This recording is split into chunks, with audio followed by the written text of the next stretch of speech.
ಕೇಂದ್ರ ಗೃಹ ಸಚಿವ ಅಮಿತ್ ಶಾ ರಾಜೀನಾಮೆಗೆ ಆಗ್ರಹಿಸಿ ತಹಸೀಲ್ದಾರ್ ಮುಖಾಂತರ ರಾಜ್ಯಪಾಲರಿಗೆ ಮನವಿ. ಕೇಂದ್ರ ಗೃಹ ಸಚಿವ ಅಮಿತ್ ಶಾ ರಾಜೀನಾಮೆಗೆ ಆಗ್ರಹಿಸಿ ಅಮಿತ್ ಶಾ ಅವರನ್ನು ಗಡೀಪಾರು ಮಾಡಬೇಕೆಂದು ಗಂಗಾವತಿ ತಾಲೂಕಿನ ತಹಸೀಲ್ದಾರ್ ಮುಖಾಂತರ ರಾಜ್ಯಪಾಲರಿಗೆ ಮನವಿ ಪತ್ರ ಸಲ್ಲಿಸಲಾಯಿತು. ಕೇಂದ್ರ ಗೃಹ ಸಚಿವ ಅಮಿತ್ ಶಾ ಮೊನ್ನೆ ನಡೆದ ಸಂಸತ್ತಿನ ಅಧಿವೇಶನದಲ್ಲಿ ಭಾಷಣ ಮಾಡುವ ಸಂದರ್ಭದಲ್ಲಿ ಡಾಕ್ಟರ್ ಬಾಬಾ ಸಾಹೇಬ್ ಅಂಬೇಡ್ಕರ್ ಅವರ ಬಗ್ಗೆ ಕೀಳಾಗಿ ಮಾತನಾಡಿ ಅವಮಾನ ಮಾಡಿದ್ದಾರೆ. ಅಮಿತ್ ಶಾ ಸಂವಿಧಾನದ ಮೇಲೆ ಪ್ರಮಾಣ ವಚನ ಸ್ವೀಕರಿಸಿ ಕೇಂದ್ರ ಮಂತ್ರಿಯಾಗಿ ಸಂವಿಧಾನ ಪಿತಾಮಹ ಡಾಕ್ಟರ್ ಬಾಬಾ ಸಾಹೇಬ್ ಅಂಬೇಡ್ಕರ್ ಬಗ್ಗೆ ಕೀಳು ರೀತಿಯಲ್ಲಿ ವ್ಯಾಖ್ಯಾನಿಸಿ ಮಾತನಾಡಿದ್ದರಿಂದ ಜಗತ್ತಿನ ಎಲ್ಲ ಪ್ರಜಾಪ್ರಭುತ್ವವಾದಿಗಳು ಮತ್ತು ಅಂಬೇಡ್ಕರ್ ಅಭಿಮಾನಿಗಳಿಗೆ ಮಾನಸಿಕವಾಗಿ ಬಹಳ ನೋವುಂಟು ಮಾಡಿದ್ದಾರೆ. ಅಲ್ಲದೆ ಇವರ ಹೇಳಿಕೆಯು ಡಾಕ್ಟರ್ BR ಅಂಬೇಡ್ಕರ್ ವಿರೋಧಿಗಳಿಗೆ ಪ್ರಚೋದನೆ ನೀಡಿದಂತಾಗಿದೆ. ಅಮಿತ್ ಶಾ ತಾನೊಬ್ಬ ಮೇಲುಜಾತಿ ಎಂಬ ದುರಹಂಕಾರದಿಂದ ಇಂಥ ಹೇಳಿಕೆ ನೀಡಿದ್ದಾರೆ. ಆದ್ದರಿಂದ ಜಗತ್ತಿನ ಎಲ್ಲ ಅಂಬೇಡ್ಕರ್ ಅವರ ಅಭಿಮಾನಿಗಳ ಪರವಾಗಿ ಕೇಂದ್ರ ಗೃಹ ಸಚಿವ ರಾಜೀನಾಮೆಗೆ ಆಗ್ರಹಿಸಿ ಭಾರತೀಯ ಪ್ರಜಾಸೇನೆ ಜಿಲ್ಲಾ ಸಮಿತಿ ವತಿಯಿಂದ ಪ್ರತಿಭಟನೆ ನಡೆಸಿ ತಹಸೀಲ್ದಾರ್ ಮುಖಾಂತರ ರಾಜ್ಯಪಾಲರಿಗೆ ಮನವಿ ಪತ್ರ ಸಲ್ಲಿಸಲಾಯಿತು. ಈ ಸಂದರ್ಭದಲ್ಲಿ ಪಂಪಾಪತಿ ಸಿದ್ದಾಪುರ ರಾಜ್ಯ ಪ್ರಧಾನ ಕಾರ್ಯದರ್ಶಿ, ಹುಲ್ಗಪ್ಪ ಕೊಜ್ಜಿ ವಿಭಾಗೀಯ ಕಾರ್ಯದರ್ಶಿ, ಕೃಷ್ಣ ಹೊಸಳ್ಳಿ ತಾಲೂಕು ಅಧ್ಯಕ್ಷರು, ಪಂಪಾಪತಿ ಹೊಸಳ್ಳಿ ತಾಲೂಕು ಉಪಾಧ್ಯಕ್ಷರು, ಜಡಿಯಪ್ಪ ಪ್ರಧಾನ ಕಾರ್ಯದರ್ಶಿ, ಚಂದ್ರಶೇಖರ್ ಸೇರಿದಂತೆ ಇನ್ನೂ ಅನೇಕರು ಈ ಪ್ರತಿಭಟನೆಯಲ್ಲಿ ಪಾಲ್ಗೊಂಡಿದ್ದರು.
ಬಂಧುಗಳೇ,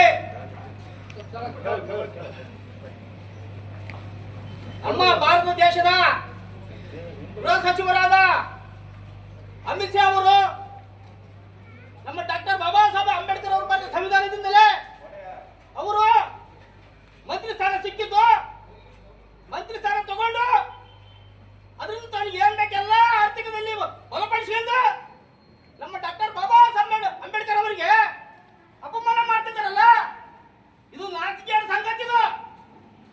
ಅಲ್ಲಲ್ಲಿ ಭಾರತದಲ್ಲಿ ಇದ್ದು ಭಾರತದ ಗೃಹ ಮಂತ್ರಿಗಳಾಗಿ ದೊಡ್ಡ ಉನ್ನತ ಹುದ್ದೆಗೆ ಏರಿ ಡಾಕ್ಟರ್ ಬಾಬಾ ಸಾಹೇಬ್ ಅಂಬೇಡ್ಕರ್ ಅವರಿಗೆ ಅವಮಾನ ಮಾಡ್ತಿದ್ದೀರಲ್ಲ, ಇದು ನಿಮ್ಮ ಎಷ್ಟು ನಾಚಿಕೆ ಹೇಳ್ತಾರೆ ಹೇಳ್ಬೋದು.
ತೆಗ್ತಾನೆ ಇರ್ತೀರಲ್ಲ, ಮನುವಾದಿಗಳಿಗೆ ಧಿಕ್ಕಾರ, ಧಿಕ್ಕಾರ ಧಿಕ್ಕಾರ ಮನುವಾದಿಗಳಿಗೆ ಧಿಕ್ಕಾರ.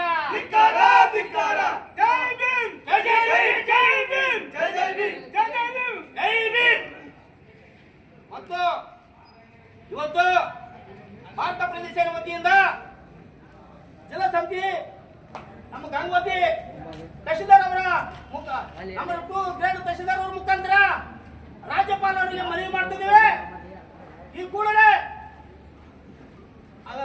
ಗೃಹ ಸಚಿವರಾದ ಅಮಿತ್ ಶಾ ಅವರನ್ನ ಕೂಡಲೇ ಅಮಾನತು ಮಾಡಬೇಕು, ರಾಜೀನಾಮೆ ಪಡ್ಕೋಬೇಕು, ಗಡೀಪಾರು ಮಾಡಬೇಕು. ಆಲ್ರೆಡಿ ಅವ್ರಿಗೆ ಏನ್ ಗೊತ್ತಿರ್ತೈತೆ, ಗಡೀಪಾರು ಆಗಿದ್ದಾರೆ ಆಲ್ರೆಡಿ. ಗುಂಡೆಗಳಿಗೆ ಗೊತ್ತಾಗಲ್ಲ ಸಂವಿಧಾನ, ಸಂವಿಧಾನ ಗುಂಡೆಗಳಿಗೆ ಗೊತ್ತಾಗಲ್ಲ. ಯಾಕಪ್ಪ ಅಂದ್ರೆ ನಮ್ಮ ಡಾಕ್ಟರ್ ಬಾಬಾ ಸಾಹೇಬ್ ಅಂಬೇಡ್ಕರ್ ಸಂವಿಧಾನ, ಭಾರತದ ಸಂವಿಧಾನ ಪ್ರತಿಯೊಂದು ದೇಶಗಳು ಗೌರವ ಕೊಡ್ತಾ ಇದ್ದಾವೆ. ನಮ್ಮ ಡಾಕ್ಟರ್ ಬಾಬಾ ಸಾಹೇಬ್ ಅಂಬೇಡ್ಕರ್ ಅವರು ತೀರಿದ ದಿನದಂದು ಅವತ್ತು 190 ರಾಷ್ಟ್ರಗಳು ತಮ್ಮ ಧ್ವಜವನ್ನು ಕೆಳಗಿಳಿಸಿ ನಮನ ಮಾಡಿದ್ದಾವೆ. ಅಮಿತ್ ಶಾ ಅವರೇ, ನಿಮಗೆ ಇತಿಹಾಸ ಗೊತ್ತಿಲ್ವಾ? ಇತಿಹಾಸ ತಿಳ್ಕೊಳ್ಳಿ. ಯಾಕಪ್ಪ ಅಂದ್ರೆ ಪ್ರತಿಯೊಂದು ಬುಕ್ ಸಿಗ್ತೈತೆ, ಪ್ರತಿಯೊಂದು ಪ್ರತಿಯೊಬ್ಬರು ಯಾವುದೇ ಧರ್ಮ ಆಗಿರ್ಬೋದು ಬದುಕಬೇಕು, ನ್ಯಾಯ ಸಿಗಬೇಕು, ನ್ಯಾಯಪೂರ್ವಕ ಬೇಕಂದ್ರೆ ಸಂವಿಧಾನ ಬೇಕು. ಅದು ಡಾಕ್ಟರ್ ಬಾಬಾ ಸಾಹೇಬ್ ಅಂಬೇಡ್ಕರ್ ಬರೆದ ಸಂವಿಧಾನ. ನಿಮ್ಗೆ ಗೊತ್ತಾಗಲ್ವಾ? ಸಂವಿಧಾನ ಓದಿ, ಬುಕ್ಕ ತಿಳ್ಕೊಳ್ಳಿ. ಇಲ್ಲ ನಿಮ್ ಕೈಯಾಗಿತ್ತಲ್ಲ, ಮೊಬೈಲ್ ಬರ್ತದೆ ನೋಡು. ಡಾಕ್ಟರ್ ಬಾಬಾ ಸಾಹೇಬ್ ಅಂಬೇಡ್ಕರ್ ಅವ್ರ ಇತಿಹಾಸ ಏನಂದ್ರೆ ಅಲ್ಲೇ ಬರ್ತದೆ ನೋಡು, ಓದಿ ತಿಳ್ಕೊಳ್ಳಿ. ಇನ್ನೊಂದು ಸಲ ಡಾಕ್ಟರ್ ಬಾಬಾ ಸಾಹೇಬ್ ಅಂಬೇಡ್ಕರ್ ಅವ್ರ ಬಗ್ಗೆ, ಸಂವಿಧಾನ ಬಗ್ಗೆ ಅವೇಳಿಕೆ ಮಾಡಿದ್ರಿ ಅಂದ್ರೆ ನಿಮಗೆ ಉಗ್ರವಾದ ಹೋರಾಟ, ದೇಹರಿಗೆ ಬಂದು ಉಗ್ರವಾದ ಹೋರಾಟ ಮಾಡ್ತೇವೆ. ಈ ದೇಶದಿಂದ ಬೇರೆ ದೇಶಕ್ಕೆ ಓಡಿಸ್ತೇವೆ. ನಮ್ಮ ಡಾಕ್ಟರ್ ಬಾಬಾ ಸಾಹೇಬ್ ಅಂಬೇಡ್ಕರ್ ಅವರಿಗೆ